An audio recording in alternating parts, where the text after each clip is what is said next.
All right, welcome everybody. Will Sherlin again with Gutter Fighting Secrets. We're here today with Scott Bolan. And Scott, your website, scottbolan.com. That is correct. That is correct. Scott and BOLAN.com. You got it, brother. Awesome. So, Scott, I appreciate you taking the time sitting down with us. Now, just for a little bit of background for everybody out there, Scott talks a lot about a term that I like to say that I've coined is reality-based self-preservation for the modern world. And when I say self-preservation for the modern world, Scott, basically what I'm saying is a lot of the times we see in today's society, civilized society, that it's not going to come down to hand-to-hand combatives. Although I know that you talk a lot about reality-based hand-to-hand combatives, but what you also talk a lot about is defusing a situation with verbal skills and also like getting people to basically do what you want them to through verbal communication skills, if I'm correct. Absolutely. We have mental warfare. We have verbal warfare, if you want to call it that. But yeah, we certainly would try to obviously violence should always be avoided whenever possible. But if we can avoid it, then we try to de-escalate. We try to use our body language, our verbal communication to de-escalate the situation. And of course, and in the last resort, when attacked and we need to effectively defend ourselves, whether that be with a hand, a stick, a knife, or a gun, just depending on the threat that we're faced with. And I know you talked a lot about different ways of physically defending yourself. You talk about with the gun. You talk about how to do it with a knife and with a stick. And then, of course, your bread and butter, which is hands versus hands and whatnot. But I actually found your mental warfare course, I don't know, maybe 2005, somewhere around then, and it's one of those things that came to me when I needed it most. And I was looking in the back of a black belt magazine, and I think that's where I found mental warfare. I saw it, and I said, that looks pretty cool. Let me try it out. So I ordered the course. I took the course, and I just kind of took it again and again and again. I could not stop listening to it. It was full of really great stuff. Thank you, the concept there, just for everyone else, is, like we were saying, not only defusing a situation, but realizing that in today's society, mostly what we're going to be involved in is verbal conflict, and how to fight without fighting, to bring it to like a Sun Tzu type of thing. And I believe, you're a big JKD, Jeet Kune Do guy, and I think it was Bruce Lee that said, maybe he was coining off Sun Tzu, but the best way or the most masterful way to win a fight is without fighting at all. That is correct. Yeah, that is absolutely correct. The best fight is the one that you never have. And one of the statements that I have in Mental Warfare Secrets, and I've had people come up to me at airports and even a gas station in a rural city. One guy comes up and he says, "Hey, are you Scott Bolan?" I'm like, "Yeah." He says, "Dude, what you said in Mental Warfare changed my life, and that is this: your emotional response transfers control to your attacker." And I've even shortened that term to just your emotional response transfers control. So we need to retain an objectivity. The samurai call that mushin. And that means mind, no mind. It means being aware, but not emotionally attached so that you can remain tactically objective. So when we don't get caught up in our emotions and we're able to remain objective and tactical, then we can often de-escalate a situation energetically or verbally. That emotional control is huge. Even if it comes down to a physical altercation, having that emotional control is to your extreme advantage. I've seen that time and time again, doing MMA over the past couple of years, and then before that, the other things. But really through MMA is the guy who wants it the most is usually almost like the least likely to win. Someone who, they're so caught up in the moment and they need it. It's the guy who just kind of goes in there and is operating off instinct and doesn't care that is going to win the fight. So I think that's brilliant when you say, about transferring emotional control and really kind of staying in that, the mushin, the centered type of deal. Yes. Yeah, and we get that through practice in daily life. Think about it. If you have a date, you knock on her door, and the moment she opens the door, you go, "Kiss me." No, you don't, because, right? What's she going to do? She's going to go, "What?" Right? So you wait until there's rapport. You wait until there is a certain energetic connection. And the same thing in any altercation or in daily life, if we retain an emotional detachment and an objectivity, we begin to be able to navigate our way a lot better, and especially in the ring. Because in the ring, the emotions are high, the adrenaline is high, and often people will lose their energy like in the first 30 seconds. Yeah. So I teach a lot of my fighters how to retain that, how to keep it actually playful and fun, and actually step into the ring having already won.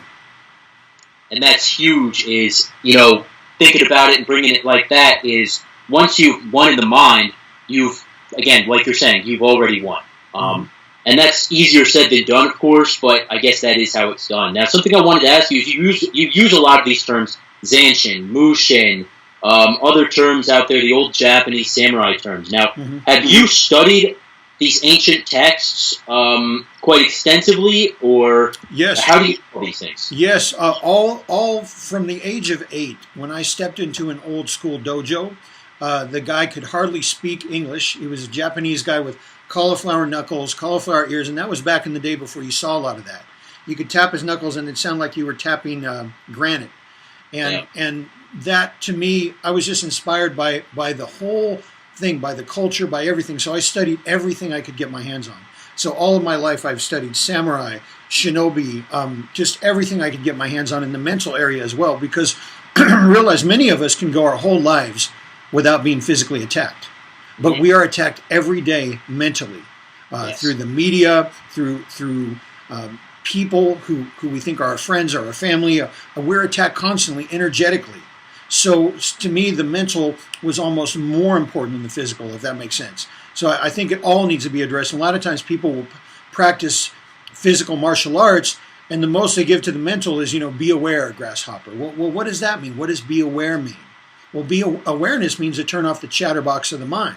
So the guy walks out of the dojo, and the sensei says, be aware. And he goes, oh, yes, sensei. And he walks out and he gets clobbered. What happened? Well, his chatterbox was running. So he didn't, when you quiet the mind, realize that the quiet mind will see the red light, the warning. It'll also see the green light, the opportunity, as where the busy mind will miss it. The noisy mind will miss the warning, and it will miss the opportunity. So having that quiet mind is huge. So yes, all of my life I've studied the mental as well as the physical, just to be the complete warrior. Because without that mental, you've just got an athlete. You've got an athlete, and that's good. That's good to have, but we need more than that. We need minds as sharp as samurai swords. I like that. Minds as sharp as samurai swords. I like that too. I'm going to use that. That's guys. I don't think I've ever said that before. That's awesome. So you mentioned about the shinobi, which for everyone else out there is like the ancient ninja, right? And so those guys basically back in the day were like the modern CIA officers, spies, something like that, sort of. And I've noticed that in a lot of situations out there, like we study here on Gutter Fighting Secrets a lot about the gray man concepts, about how a CIA spy type guy would go about, really perfecting himself and molding himself into the ultimate warrior, because I think those guys are the modern day shinobi, the modern day ninja, kind of the elite of the elite. Right. And now, when we look at these guys and how they train, and again, the ancient ninja, how they train, it a lot of the times is 90% mental and maybe 10% physical, because like you were saying, the physical aspect is the last-ditch effort to save your life. But generally speaking, you go about every day and you're going to be communicating people, whether that's, the spy thing, you're trying to get them to do something for you and you do what you want them to, or whether it's just in civilian application, business, you're trying to get a new client, you're trying to do this, you're trying to do that, or, even going out on dates and, trying to get that pretty girl to kiss you or whatever. That really is what life is about. So I think it's brilliant that you bring it to that aspect as far as mental warfare. I know you've got a lot of other courses about NLP and whatever, neuro-linguistic programming for guys out there. And well, guess what I'm trying to say with all this, man, is like, how much do you think that it's important that we focus on the mental, and then how much is it important that we focus on the physical to really...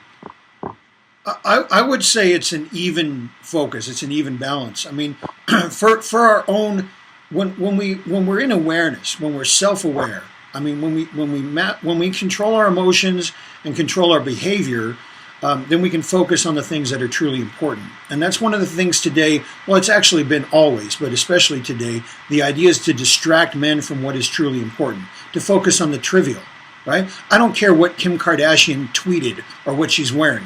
I could care less about that. That's not important. We want to focus on what's important, and that's accomplishing the things we want to accomplish, building our empires, building ourselves, strengthening our families, focusing on what's important. So as far as training, I practice everyday life. Sun Tzu said that life is war. And I believe war is an acronym for we are ready. So I'm constantly sharpening my mind sword. I live a life of balance, so where I might study different audio programs, books, things like that, and I use the time wisely. For example, in the shower and in the car, I have the College of Shower, and I've got Audible on my phone. So I'll hit that. So I'm listening to an audio program while I'm showering or while I'm driving somewhere in the car. There's a few hours a day. You shower, you shave, you're driving in the car, that you could use that time. And over a year or two, you actually get the equivalent of a college education in a certain topic. I'm sure you've heard that before, and it's true.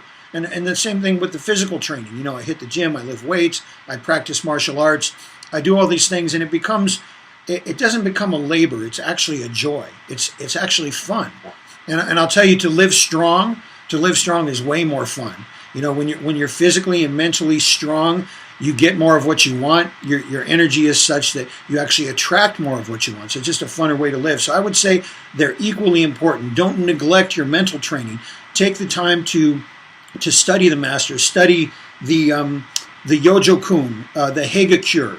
Of course, the Book of Five Rings, anything by Musashi is fantastic reading. The Art of War, that's a given. They even require that at West Point. Study the ancient texts and the modern as well. Bruce Lee's Tao of Jeet Kune Do was a game changer for me. And I was fortunate enough to be trained by Dan Lee, one of Bruce's original LA students, and he gave me a lot of material. The Knowing Is Not Enough magazines that they published way early on. Things like that. Really seek out elite material to sharpen your mind sword as you would train your body. Same thing, and I'm not saying don't have fun, but live a balanced life. Maybe once or twice a week, watch a movie or a TV show instead of every single night, right? Because a lot of people they work all day and then they come home and they have a beer and they watch TV and they hang out with their friends night after night after night. They could be using that time to develop a business empire or to increase their mind power. Use that time to your advantage. Let eagles don't flock, right? Let the sheep flock. Well, we're out here on the edge, winning, if that makes sense. No, it absolutely does, and I like the way you say the sheep flock, and I like to think that a lot of our viewers are more sheepdogs than sheep. That's right. When you're saying that, look, you need to be focusing and sharpening your mental sword, sharpening your mind blade, so to speak. Really what you need to be doing is studying more coursework like this. Yes, go to the gym, whether that's BJJ, boxing, JKD, whatever, Krav, but also throughout the week, be studying stuff like you were saying, the Book of Five Rings, Sun Tzu, whatever type of mental strengthening conditioning you can do is so key, rather than just hitting the gym, hitting the dojo, and thinking, all right, I'm good to go. Mm-hmm.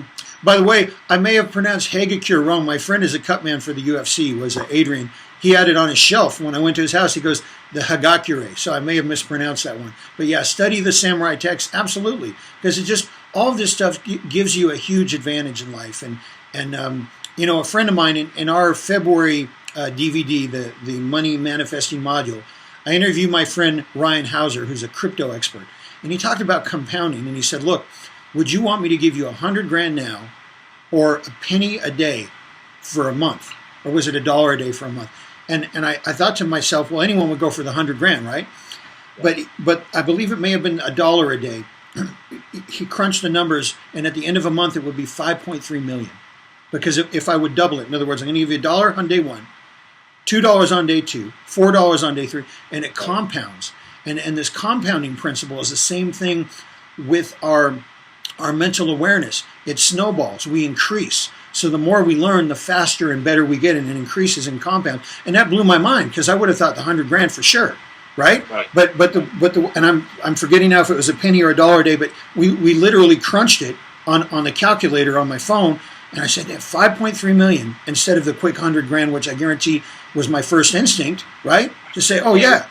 So it compounds. So our learning compounds, just like our training, our physical training can compound. We get faster and better. And so we need to be aware of what's going on in the world. Things like crypto, things like, look at now, 10 years ago, was Instagram even an issue? Now it's a major force. So we need to stay, not only do we need the ancient text, because it never changes. Human nature never changes, right? The fundamentals don't change, but technology does. And so we need to be current and knowledgeable and on the cutting edge. And we got to just do it. Even though a lot of us are old school, I know you and I are kind of old school, but we need to stay knowledgeable and keep our mind sword sharp. So, reading these ancient texts, like you were saying, technology changes. Human psychology never really changes too much. Right. And we can definitely take that and use that to our advantage, to our tactical advantage, and be able to dominate and, like Bruce said, fight without fight. Absolutely. Absolutely. Like that famous statement, the more thou sweatest in training, the less thou bleedest in combat. And that goes mental as well. That goes mental. The sharper we are, the more aware we are. One of the books I highly recommend to all of my students is The Unfettered Mind by Tako and Soho. I mean, you think about these samurai. I mean, their daily job is to go out there and face guys who are trying to cut their heads off. I mean, sword fighting is dangerous stuff. What kind of mind would you have to be able to survive for years in that kind of environment and daily job? You have to really sharp, calm, objective, detached, and a very fast and tactical mind. And so in The Unfettered Mind, he says something. He says, if your mind stops on your opponent's sword, you'll be taken by his sword. Now that's huge, because that's the same thing as your emotional response transfers control. And I had read The Unfettered Mind a few years after I'd done Mental Warfare Secrets. I thought, wow, these line up. If your mind stops on your opponent's sword, you're like, oh my God, and boom, you're done. So you can't freeze up. You have to stay moving. You have to stay fluid. You have to stay thinking. You have to stay tactical. And so in daily life, we apply that as well as in literal combat. So when it comes down to physical combat, do you think that the unfettered mind, the stillness of the mind, is actually a little bit more important than the physical skills? Mind first. Look, everyone will say that, from MMA coach Greg Jackson to Bruce Lee to Sun Tzu. They're going to say pretty much the same thing, that the mind is 90% of the game. Now, you obviously have to have some physical skills, because if you go in there totally unknowledgeable, totally out of shape, right, then the odds are against you. But at the same time, you look at a street fighter or a gangster who's never stepped into a dojo. He's never done Krav. He's never done JKD. He's never done BJJ, MMA, none of it. He's never done any of it. But maybe his alcoholic father was beating him since he was 5, and he grew up in a neighborhood where he had to fight for his life on a daily basis. So that's just instinct, right? It's instinct. So, but with that mentality and that instinct, he goes out there and kicks the black belt's ass. Well, why? Because the black belt is I want to say he's mechanical. Bruce Lee talked a lot about the mechanical man. You're doing these katas. You're worried about where your foot is, and things like that. Once it's on, all that stuff goes out the window, right? Yeah. Was it Mike Tyson who said, all your plans are out the window when you get punched in the face, right? So really you have to have that, what I call that killer instinct, that instinct to aggress, to do whatever it takes to stop your attacker, to stop them, and to prevail. And that's the killer instinct, the warrior spirit. Having that survival instinct, that spirit, that's the number one thing. And then the physical comes afterwards. And of course we need that too. And the more you train that, the more you strengthen your spirit. The more you sweat in combat, the less you bleed in battle. Absolutely. So that actually can strengthen your spirit through the physical training, through meditation, through reading, through education, watching programs like yours, like we're doing now. That brings that awareness. And I couldn't agree more, man, and I say this again and again when I'm talking to people about combatives and training combatives, is you need to train it in the right mindset. And you can't be just, like you were saying, the mechanical thing, going through it. Even when you're hitting a heavy bag, you can't just be, you have to really amp yourself up in the mind. And while you're hitting that heavy bag, kill, oh, get you, I'll kill you. And that type of thing. That way, once you get into actual combat, it's going to be confusing, it's going to be frightening, you're going to be just not even there really emotionally. And you need to be at that point where you're just reacting, not even so much reacting, but you need to be proacting, I guess you could say, and aggressing on your enemy and really just taking him out of the fight and doing it as quickly as you possibly can. Correct. Yeah. Your defense is a counterattack, because I want to address two things. One, what you're talking about is intention. And Joe Weider, the godfather of bodybuilding, by the way, I recommend a movie, Will. It's about him. We just found it. It's called Bigger. And it's Joe Weider's story. And he's a huge influence on me. He published Flex magazine, and he started the IFBB, the International Federation of Bodybuilders. Joe Weider was a huge I used to read his interviews and his articles, and I'm into bodybuilding. He would say mind in the muscle. So when you get someone out there who's, say they're lifting, they're doing curls, and I see them, they're just throwing the weight. and their shoulders in it, and they're just throwing it. No, no, no. Slow it down and put your mind in the muscle. I'm going for the bicep, and I'll stop at the top and at the bottom. I'll pause so I can really focus on the muscle I'm trying to build. Likewise, when you're punching the bag, you don't want to be throwing it. You want to be in tension. So you're putting and you're actually visualizing an opponent. And you're not just punching with your arm and being cute and getting a workout, but you're actually hitting with all, you're using your hip, your shoulder, you're using all your body weight. So not just my 25-pound arm, but my 200 and something pound body going into those punches. Visualizing it, mind in the muscle when you're training, just like when you're bodybuilding, mind in the muscle, so you put your intention into it. So you're absolutely right about that. So you put that focus and intention, so you're training more realistically, because then you'll fall back on that. Realize in a violent crisis, you're not going to rise to your daydream where you imagine kicking a bad guy's ass. You're going to fall to your level of training and knowledge. So if you've trained with intention and you've drilled it 1,000 times, that's what you're going to fall back on. When adrenaline and fear and all that stuff takes over, which it does for every man, I don't care who you are, it's just how we can control that with our minds and fall back on our training and knowledge. So training with intention is huge, absolutely. And I think also to go off what you're saying there as far as you'll fall back on the level of training, I'm going to take it one step further, and I heard this, I don't remember from where or who, otherwise I would definitely credit them, but you're going to fall back on the level of training that you've mastered.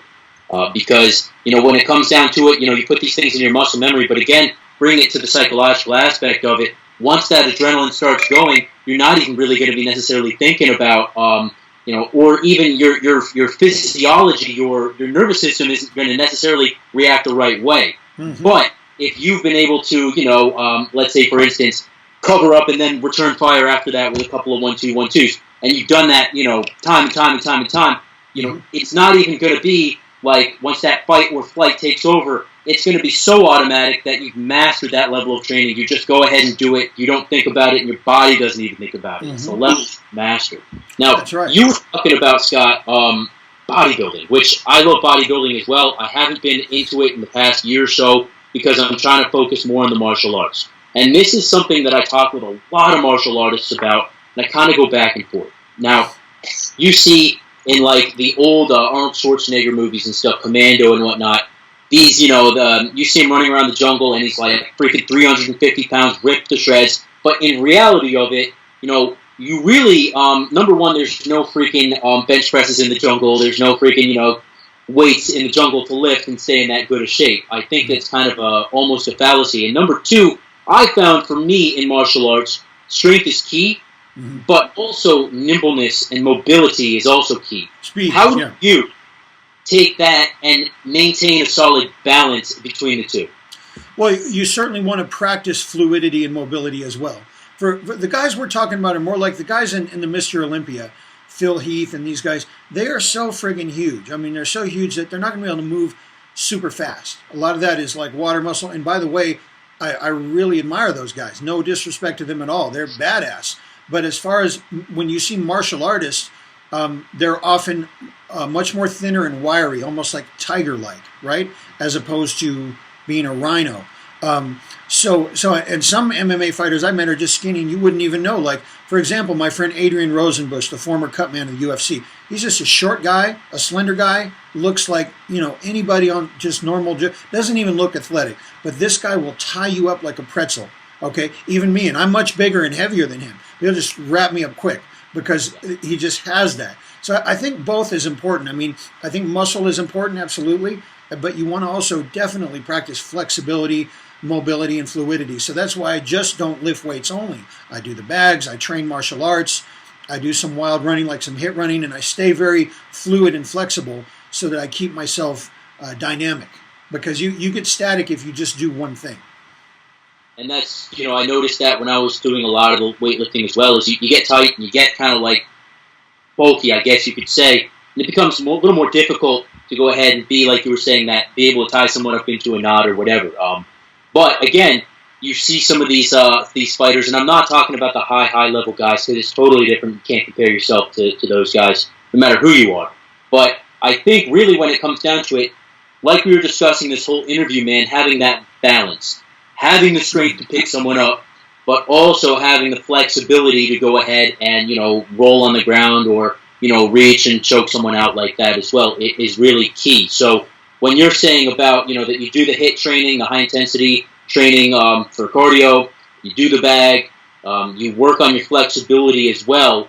That sounds kind of like it's key to go ahead and start, all encompassing your training into one warriorship type of deal. Yeah, absolutely. Absolutely. Now, I even call my fighting system complete combat because, for example, BJJ, if you get a BJJ loyalist, they're going to say 9 out of 10 fights end up on the ground. Well, Right. guess what? I've been in 10. I think only one has ended up on the ground. So, there's experientialism and then there's style loyalty informing that. Or this is the gospel truth. Well, not necessarily so. We want to be conversant and comfortable, if you will, or familiar with every area. So we have hitting, kicking, hand-to-hand, kicking, trapping, which is grabbing, grappling, on the floor, weapons and mass attack, and then mental warfare. Those are all 7 zones of combat. And you need to be trained and knowledgeable in each one. Because if, for example, you get a gun guy, he's a concealed carry guy, his whole thing is just concealed carry, and that's it. Well, there are times when lethal force is not justified, but medium force, like boxing, might be. So if all he has is his gun and nothing else, and he doesn't know weapon retention, I'll take that gun very quickly. Very quickly. So you want to, the concealed carry guy, he needs weapon retention. So we want to be a complete warrior and be able to handle ourselves hand-to-hand, with kicking, with trapping. Now, there are body types, for example, some guys can't kick high. As where I know some Taekwondo guys who will kick, they'll kick you in the head when you blink. I mean, it's lightning fast. So you want to train in something that's going to be good for your body type, but you want to be conversant with kicking and still be able to, say, do a knee destruction or a shin stomp or kick someone in the balls effectively. Almost anyone can kick that high. But you want to have that down and be able to defend from hitting, from kicking, be able to defend in trapping, how to counterattack when you're attacked, because you never know what kind of fighter you're going to face. You might, most of it is going to be this.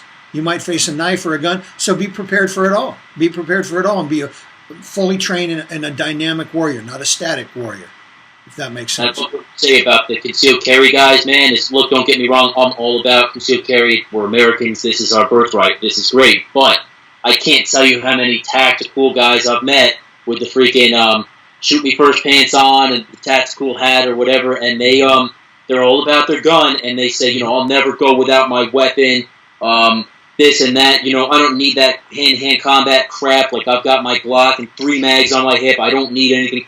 Okay, number one, I don't know how much they've actually operated, because a lot of the times overseas and whatnot, you're not going to have your weapon. You're not going to have the ability to carry a weapon in a foreign country as an American, unless you have diplomatic, passport or something like that. And then number 2, what happens when you drop your weapon? What happens, like, Lord forbid, you are caught without it in an unfriendly, constitutionally unfriendly state or something like that? So having the ability to not only be able to shoot, but also box, and also know a little bit about wrestling, how to prevent a wrestler from shooting in on you, how to whatever. Absolutely. More and more people are, and even thugs are training MMA because it's culturally so popular now. You need to know what to do when someone tries to do a takedown, and grab your legs. You need to know how to defend that. And if you're a concealed carry guy, what if I come up behind you and put you in a choke hold? What are you going to do? You're choking. You've got seconds until you're out.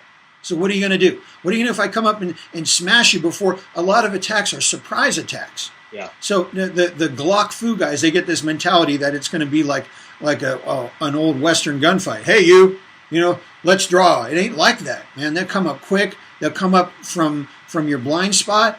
So you need to be trained in I'm not putting down the concealed carry. That's a good thing, but don't let it be your only thing, or you are severely limiting yourself and putting yourself at a huge disadvantage. You mentioned about a lot of thugs and criminals these days are doing MMA, and I can attest to that firsthand. What's your opinion on MMA and BJJ? I love it. it's all great. I know some really serious MMA fighters, and they are truly formidable. It's a great thing. What I have seen, though, is it's kind of like it's a very popular sport as well, and there's nothing wrong with that. But that is a sport. Matter of fact, my sons won first place in MMA championships, Naga championships. Oh, right on. And everything my son faced, I would say, well, just do this. And he'd say, well, Dad, that's illegal. They won't allow that. So I probably told him like 5 things, and they were all not allowed. And those are just the things I would do if faced with those. So certainly for those who want to do that, it's great. You're going to develop great skills, but learn also how to fight outside of the ring with all of its rules and regulations. Street fighting is brutal and bloody. And I want to say another thing too about ground fighting. Everyone, not everyone, but most people who do BJJ, their focus is on the ground and they're on a mat.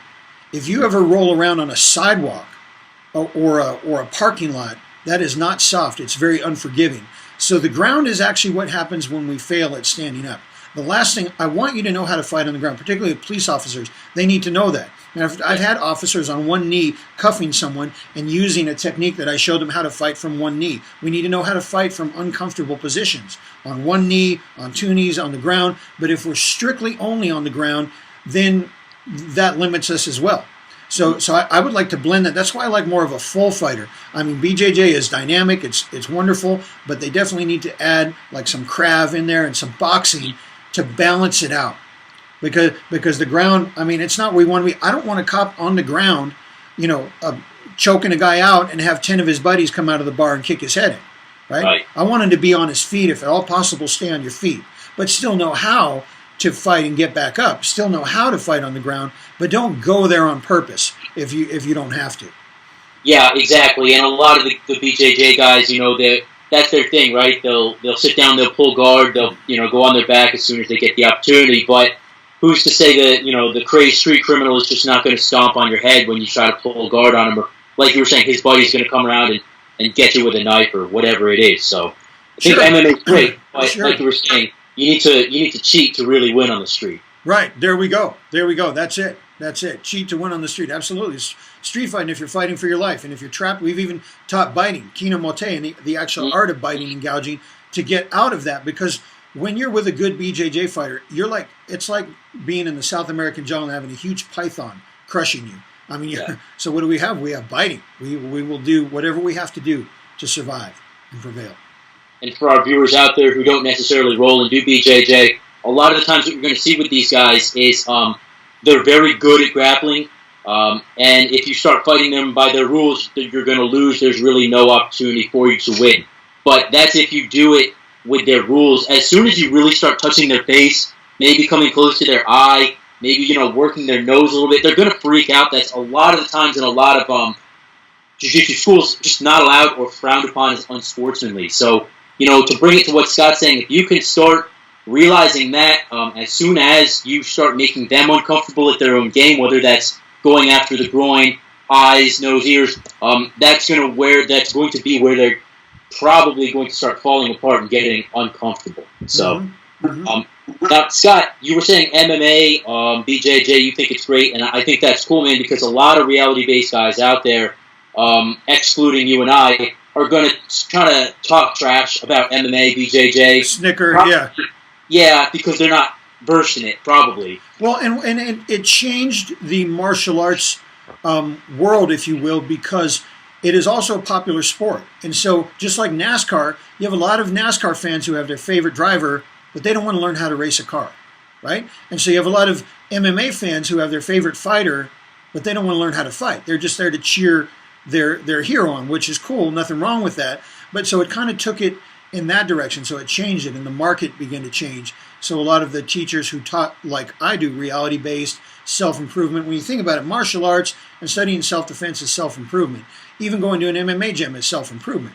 So it kind of changed that. So a lot of the guys got jaded and thought, well, that's bull. Well, guess what? There's obviously there's value in every martial art. There's even lethal techniques inside of Tai Chi that people don't know about. I mean, you want to be well-rounded and diverse and realize that every martial art has something to offer. It comes down to if you have a good teacher. But you get style loyalists who say, this is the only thing that works. Well, guess what? You're going to meet the guy you can't take down. You're going to go for a double leg takedown, and you're going to be like grabbing a telephone pole, and it ain't going to go down, and you're going to go. Then all plans are out the window when you get punched in the face, right? So you're going to meet that guy. So you want to be a complete fighter who's fluid in every zone. Hitting, kicking, trapping, yes, grappling, weapons and mass attack, and mental warfare. You have all 7 of those covered, you're a complete fighter. And then your odds of prevailing are much higher. For guys out there, I couldn't honestly recommend Scott's stuff enough. The mental warfare aspect of this stuff is so key.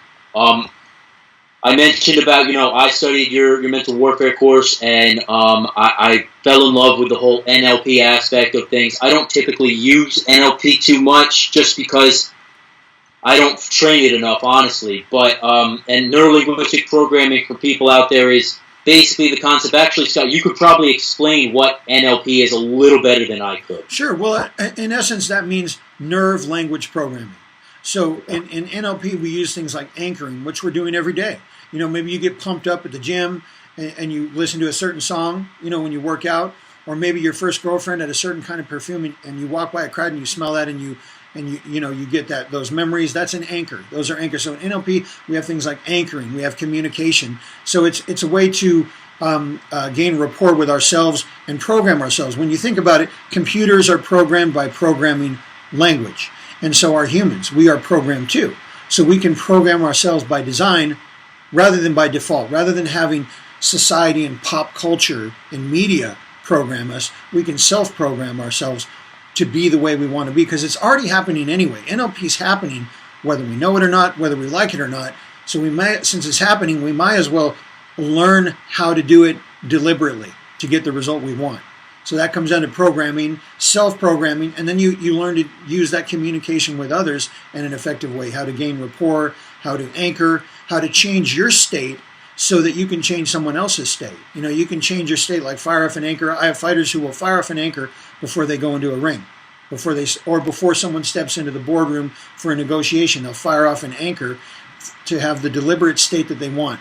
And that's another thing, too, in NLP we call segment intending, where when we have a unit of time, say a business meeting or a date, well, what are your intentions for that segment of time? That's called segment intending. When we go in and we're anchored and we're in the right state and we keep our intention in mind, then we're much more likely to get the result that we want. And that's just a little, 30-second NLP overview there. And it's almost like, I don't know if you've seen the movie The Matrix, where they're able to kind of download skills directly into someone's head, and the guy learns and he goes, now I know Kung Fu, and he's an expert fighter. NLP really is a little bit like that. You can download into your subconscious, pretty amazing stuff and be able to accomplish some pretty amazing stuff. Absolutely. Absolutely. How much do you think that modern ninjas, spies, whatever you want to call it, actually study that stuff? Oh, I believe they all do. I think presidents have hired Tony Robbins. I mean, Tony Robbins is an NLP guy, and they all study this kind of stuff. Absolutely. Remember even that movie, was it Men Who Stare at Goats or something like that? Remember that one? Right? Yeah. So they're always looking into this because there's valid information. Sure, there's a lot of quacks out there too. We have to find the real deal. But I know absolutely they're going to look into mental warfare, covert, body language, tactical awareness. All of these things are just part of the warrior's arsenal, part of your toolbox. Couldn't agree more. And that really is the highest level of martial arts right there. The black belt, triple black belt type stuff is, it's not necessarily knowing how to chop someone 56,000 different ways, but it's about knowing how to control situations and not having to fight. So I value your products a lot, man. I couldn't recommend you enough. Like I was saying to our viewers out there, anyone who wants to go check out scottbolan.com is the website. Scott, I really appreciate you coming on here and talking with us. I really appreciate it, and I thank you for your time, dude. Likewise. It's been great talking with you, Will. Always a pleasure, brother.